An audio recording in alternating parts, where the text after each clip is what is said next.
आपने वीडियो में बताया था कि 5-6 जेएसएम से पकड़ के एक कंपनी बना के बड़ा लोन लीजिए 50-100 करोड़ फिर आवेदन। देखो ये सब चीजें तब चलती हैं जब आपके पास एक बड़ा संगठन हो और आपके पास बहुत सारे लोग हों।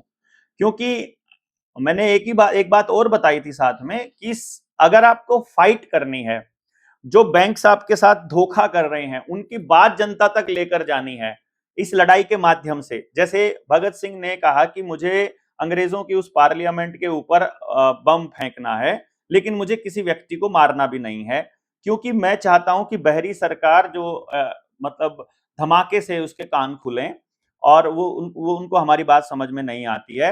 वैसे ही कि भाई हम अब जब कोर्ट में केस लड़ेंगे तो जनता तक अपनी बात पहुंचा पाएंगे, ये मकसद उनका था।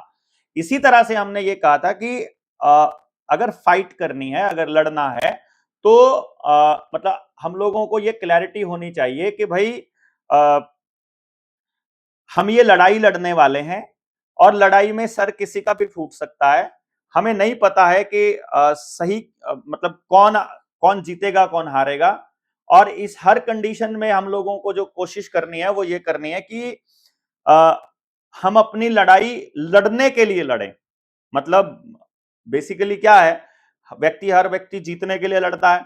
यहां लड़ाई लड़ना ही इंपॉर्टेंट हो गया है ताकि देश की जनता तक बात पहुंचे।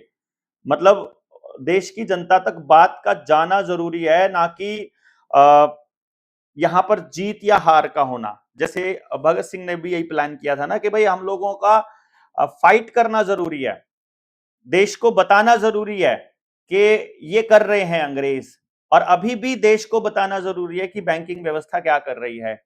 तो उसके लिए कोई लड़ाई लड़ने को तैयार है, वो मैंने फाइट करने की बोला था। बैंकों के पैसे खाने के लिए नहीं बोला था।